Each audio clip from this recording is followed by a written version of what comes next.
Mesmo os emergencistas que escrevem no livro, eles não se atrevem a fazer curso disso ainda. Acho que a gente pode começar, né? Nós temos um nome do podcast, é Brandãocast, né? Tá bom. Doutora Amanda Palha. Eu olho para onde? Pode ficar olhando como se fosse um bate-papo mesmo. Esse daqui está filmando os dois como se fosse bate-papo. Doutor, mensagem direta sua. Essa daqui e o seu está focando só em você. Tá. Tá bom, Breno. Me fala.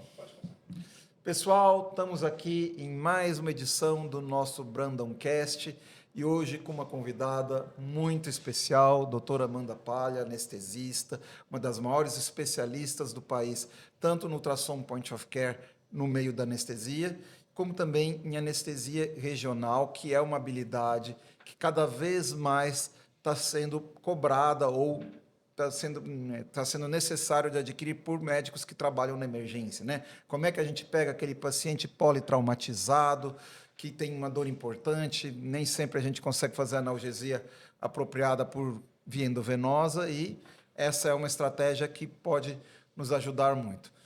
Muito bem-vinda, Amanda. Fale um pouco de você para nós, de como são seus projetos aqui.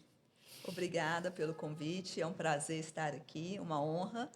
Eu sou médica anestesiologista há 20 anos e em 2018 eu criei a Atualis Med, uma empresa focada para o aprendizado da anestesia regional guiada por ultrassom e do ultrassom point of care, o POCUS, com o objetivo dos anestesistas e demais médicos sentirem-se mais seguros e levarem o alívio da dor e decisões mais assertivas a seus pacientes.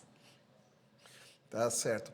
E começando aqui, conversando sobre ultrassom point of care, né? Agora um pouco mais disseminado, mas eu lembro que quando começou, eu fiz curso e só comecei a aprender um pouco mais quando eu comprei o meu aparelho de ultrassom, mas hoje eu posso dizer que, pelo menos nas residências de São Paulo, Minas, em boa parte do país, nos maiores centros, a gente já tem um conhecimento razoável do médico emergencista sobre ultrassom point of care. Claro que a gente precisa melhorar muito. E como é que está no meio da anestesia? Como é que está a sua experiência com os colegas anestesistas? Ainda é muito novidade ou já tem uma penetração maior? Eu vejo assim que os intensivistas e os emergencistas, eles usam mais o POCUS que o anestesista. Apesar que o ultrassom point of care, né, que é o ultrassom beira-leito, ele foi publicado no JAMA em 2018 como o quinto pilar, né, do exame físico.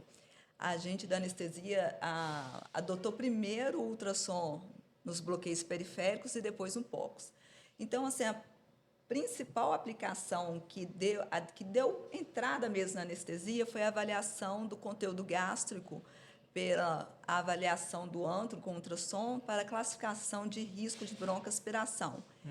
E aí, depois, acho que o Covid deu um boom, né, no ultrassom pulmonar, apesar de Liechtenstein falar disso há muito tempo, né? Sim. Mas, para a gente da anestesia, foi mais na época do Covid.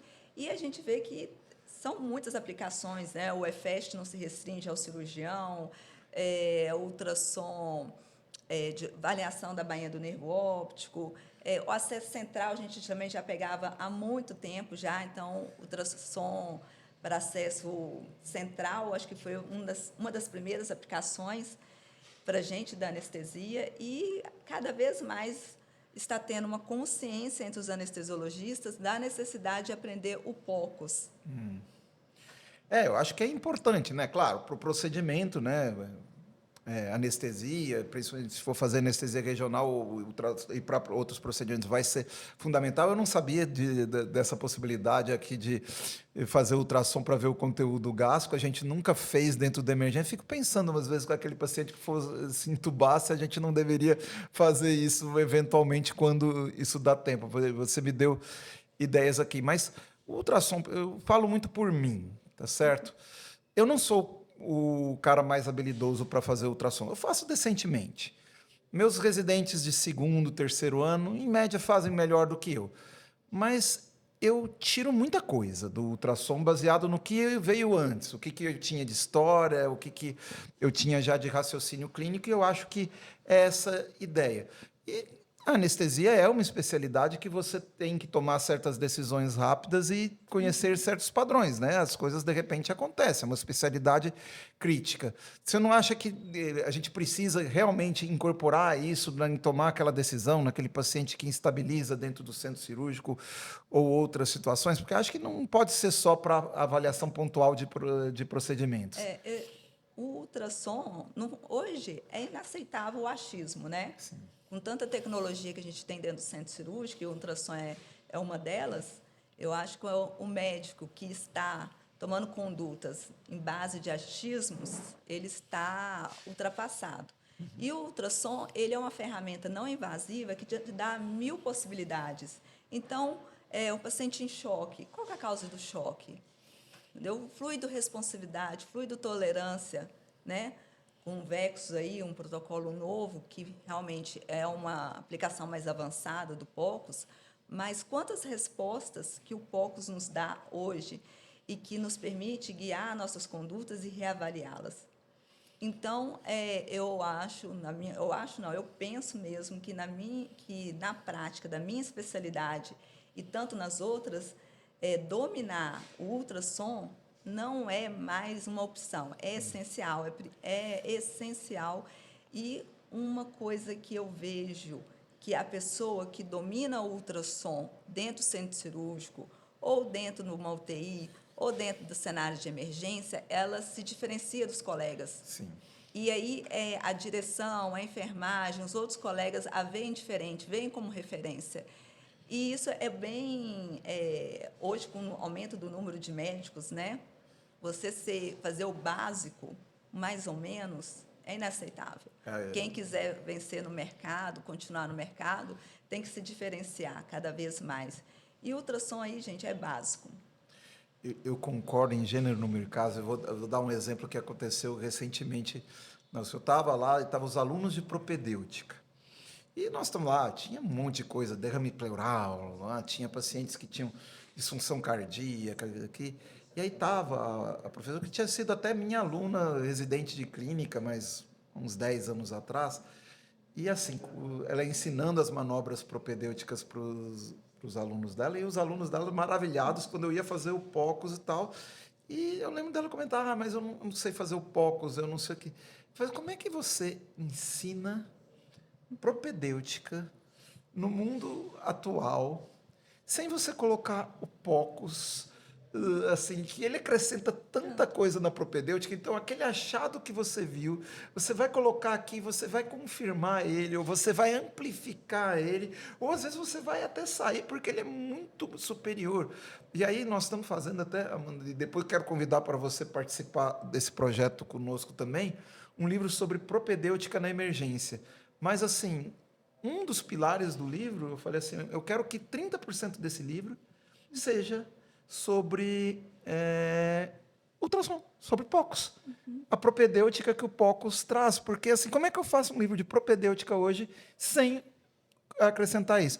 Mas, ainda assim, eu tenho muita resistência de algumas pessoas, principalmente aquele médico mais velho que não aprendeu e aí fica com raiva de quem aprendeu e age com um certo desprezo, diz que é medicina Nutella e tal. Isso acontece no meio da anestesia também, aquele médico que não sabe falar, isso aí, coisa nova, de quem não sabe fazer o básico bem feito.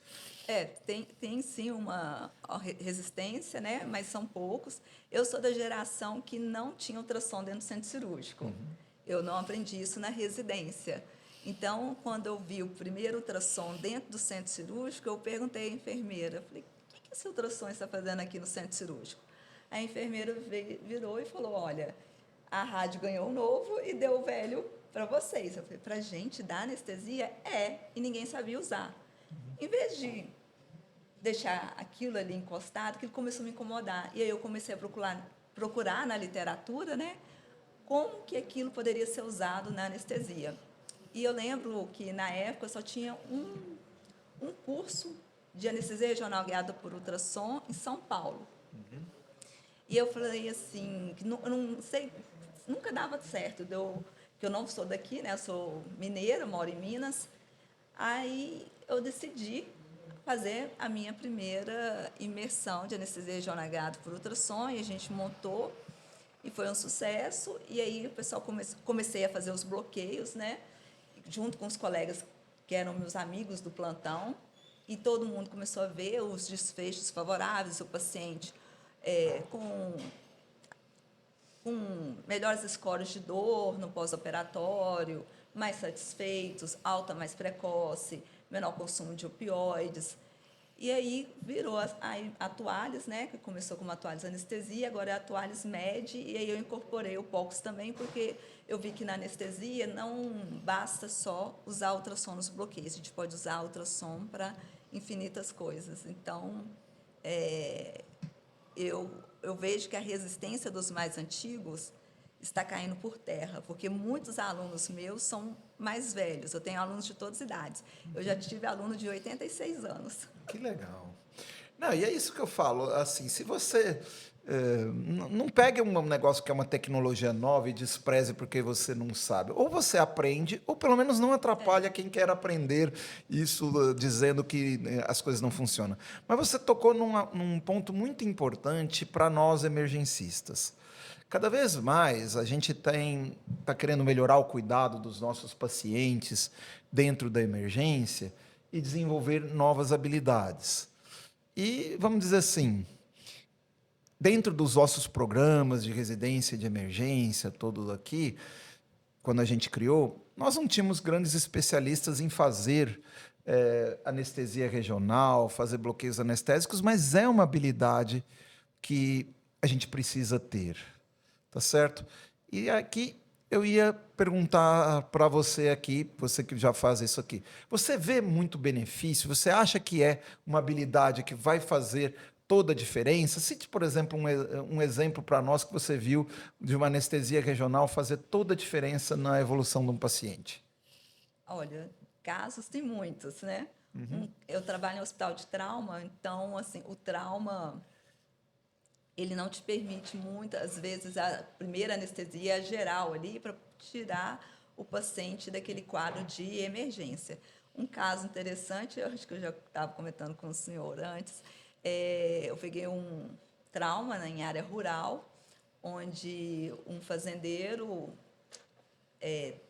um boi pegou esse fazendeiro e causou lesões do peitoral maior, menor, fraturas múltiplas de arcos costais e uma laceração no pulmão. E aí ele foi transportado até o hospital onde eu trabalho, de trauma, e ele foi para o centro cirúrgico, e lá ele foi feito pneumorrafia, foi feito também reconstrução da parede torácica, e a gente fez anestesia geral porque era um quadro de uma emergência. E no pós-operatório, a questão estubar ou não estubar, porque eram muitas lesões, todas potencialmente dolorosas, né, que necessitariam altas doses de opioides.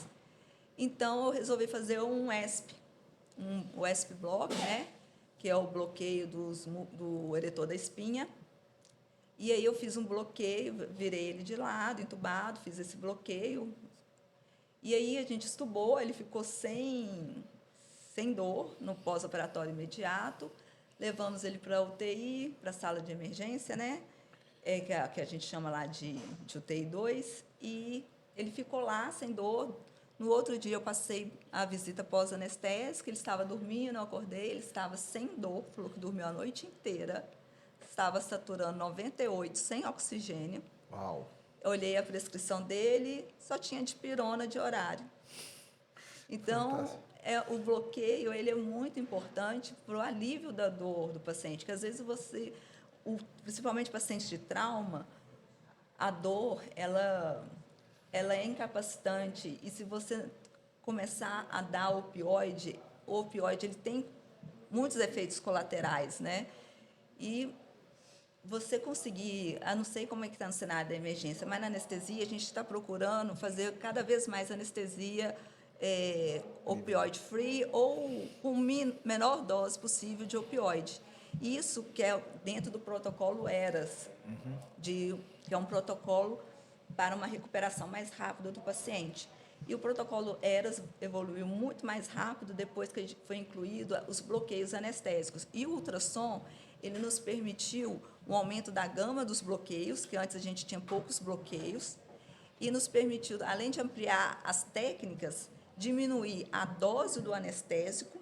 Então, isso tornou os bloqueios mais seguros e diminuiu também as complicações, como punção vascular, né, levando hematoma, pneumotórax, diminuiu também as lesões nervosas, né, porque antes os bloqueios eram feitos às cegas. E agora você vê o que você está fazendo. E isso, o ultrassom foi transformador. Com certeza.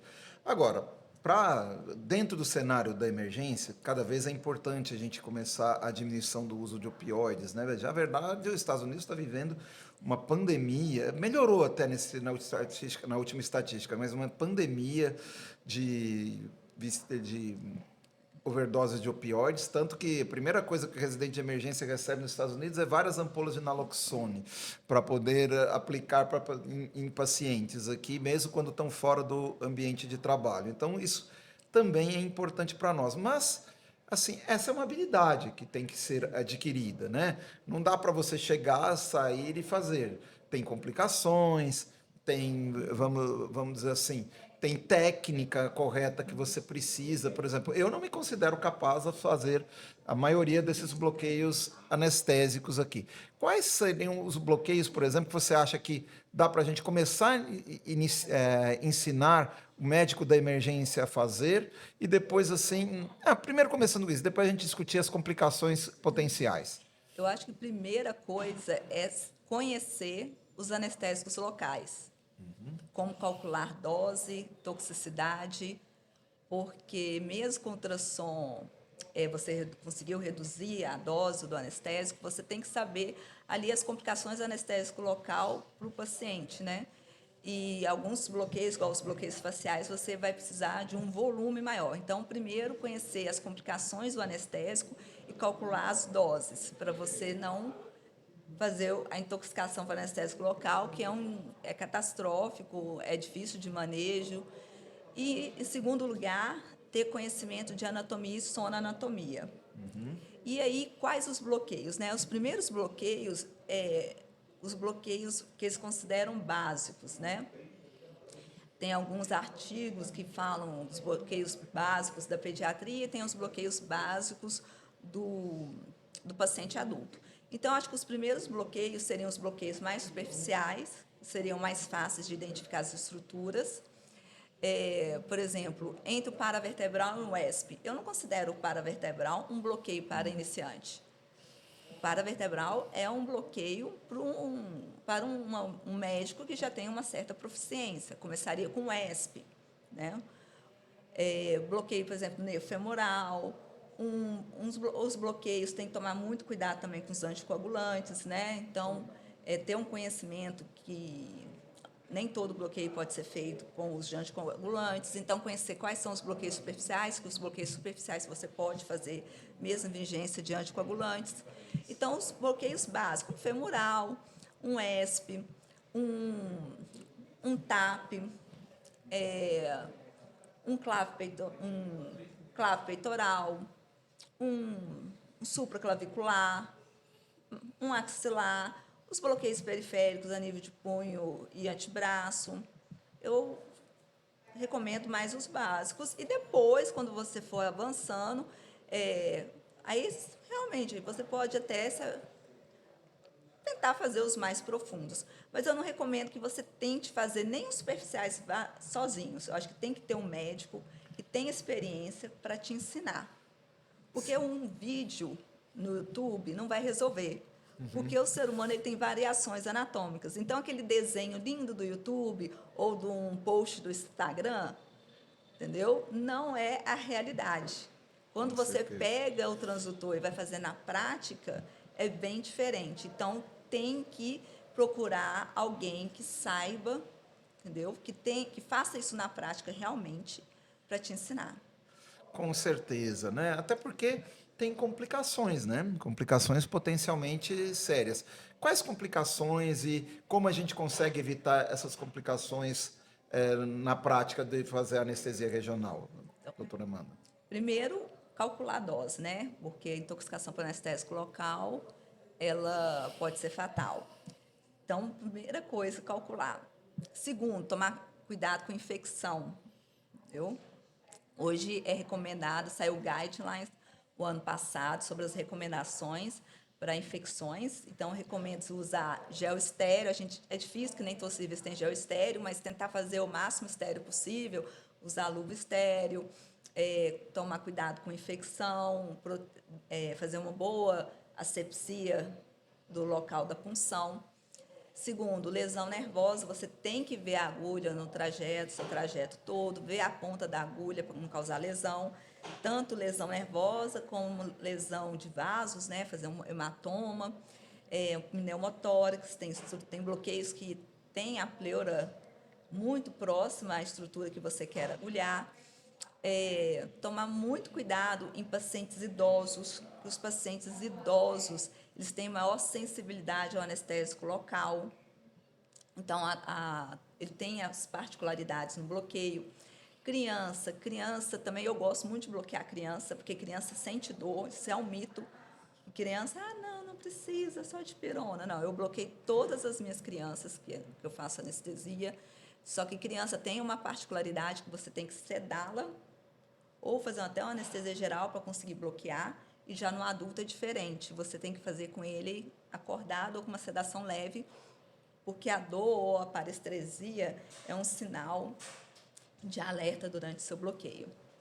Então, são muitas complicações, por isso que não é recomendado você se aventurar no bloqueio sozinho, entendeu? Sempre começar com alguém experiente ao seu lado.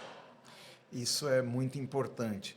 Lembrando aos residentes, a todo mundo que trabalha na emergência, que a gente teve uma atualização de 2023 sobre intoxicações, e a intoxicação por anestésico local é tão significativa porque ela é hoje a única indicação de usar intralipid. E quem é que tem intralipid disponível, né? Então, quando você tem essa complicação, é algo que pode ter uma evolução fatal. Mas a gente continua tendo que oferecer essa habilidade para os nossos pacientes, né? Para esse benefício para os nossos pacientes. Então, é uma habilidade que a gente tem que adquirir. Infelizmente, mesmo dentro de programas de residência, que tal, não é todos que tem alguém que tenha proficiência nisso, então é uma habilidade que a gente tem que procurar. Por isso, eu vou até fazer um spoiler aqui. Além do curso de anestesia regional que a doutora Amanda tem, a doutora Amanda está lançando nesses próximos meses um livro de anestesia regional pela editora Manoli, que voltada principalmente para a prática de emergência. Isso vai ser uma oportunidade, vai ser inclusive parte do material didático das imersões dela. Fala um pouco desse projeto do livro para nós, Amanda. Obrigada pelo convite, né? Por essa oportunidade de publicar esse livro. Eu acho que vai ser bastante interessante. Eu quero fazer um livro bem prático. O que realmente o médico deve saber na hora de fazer. Tanto passando pelo cálculo de anestésico local, as particularidades em certos pacientes, as técnicas adequadas, os cuidados, as complicações, entendeu? Eu quero fazer, eu estou bem animada com esse projeto e eu acho que vai ser um livro que vai ser um livro que vai ter que carregar para o plantão. Acho que sim, né? Para o emergencista é uma habilidade fundamental. Caiu muito na prova de título nos últimos 2 anos. Estava vendo lá, 5% da prova eram questões relacionadas a bloqueios anestésicos, né? Uma habilidade que precisa e não dá para aprender por vídeo do YouTube. Não. A gente tem que aprender com quem faz aqui. E a doutora Amanda é a pessoa que é indicada para isso, a pessoa que mais sabem sobre o tema no país e que está agora publicando um livro técnico sobre isso e tem as suas imersões, os seus cursos. Aliás, Amanda, fale como é que as pessoas podem fazer os seus cursos e imersões de anestesia regional, de POCOS. Eu imagino que tem bastante gente interessada. Eu tenho as imersões de anestesia regional guiado por ultrassom, que é um fim de semana 100% hands-on, 100% prático. Cada aluno fica comigo e com outros instrutores experientes na área e passamos um fim de semana inteirinho só escaneando. E essas imersões, estamos com vagas abertas, tanto em Belo Horizonte, Minas Gerais, quanto aqui na capital de São Paulo. E a gente já tem as datas. Opa, por favor, fale para Sério, nós as vossas. As imersões de anestesia regional guiada por ultrassom estão com as vagas abertas. A primeira turma será em Belo Horizonte, 28 e 29 de março. E em São Paulo será dia 20 e 21 de junho. E, além disso, das imersões, a gente tem os cursos presenciais a convite. O ano passado, fomos a Manaus, a convite da Sociedade de Anestesiologistas da Amazônia, onde fizemos um fim de semana com 40 médicos, Uau. uma imersão de POCOS. Também já fomos a Eu lembro que você foi em Foz do isso. Iguaçu, Foz do Iguaçu também, um fim de semana, foram 40 anestesiologistas para aprender POCOS. E esse ano eu vou a Manaus de novo, agora com anestesia regional guiada por ultrassom. Então, quando tem alguns grupos com 15 a 20 pessoas, eu vou até a cidade e faço a imersão na cidade. Estou também com um convite para Caxias do Sul. Esse ano eu vou para Caxias do Sul também. Serão 20 anestesistas da Unimed.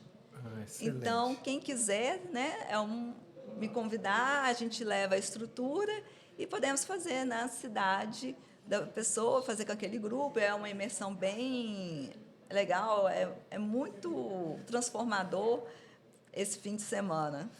Eu vou na próxima, com certeza. Agora, dia 7 e 8 em março, aqui em São Paulo. Com certeza vocês não podem perder também. E você tem essa empresa sua, a Atualis, que tem muita visão, muito propósito. Fala um pouquinho da sua empresa. Pois é, a Atualis, ela começou com o objetivo de formar médicos para aliviar a dor dos pacientes. Porque ela começou primeiro com as imersões de anestesia regional guiada por ultrassom, e que realmente os bloqueios periféricos, eles aliviam a dor do paciente, e como eles são guiados por ultrassom, com muito mais segurança. Então, o nosso propósito é formar médicos que tenham o objetivo de fazer o melhor para os seus pacientes com mais segurança. E depois veio o POCOS. O POCOS também, o nosso objetivo são médicos comprometidos com os melhores desfechos e melhores decisões dos seus pacientes. Então, todos os meus alunos, eles passam por entrevista comigo ou com meu sócio, meu marido César, porque a gente quer pessoas alinhadas à nossa cultura, médicos comprometidos com o melhor, com a entrega do melhor tratamento, tanto em termos de analgesia, quanto em termos de decisões clínicas e condutas para seus pacientes. São médicos que têm esse compromisso, essa seriedade, e querem se tornar seguros, referências e protagonistas dentro dos seus ambientes de trabalho.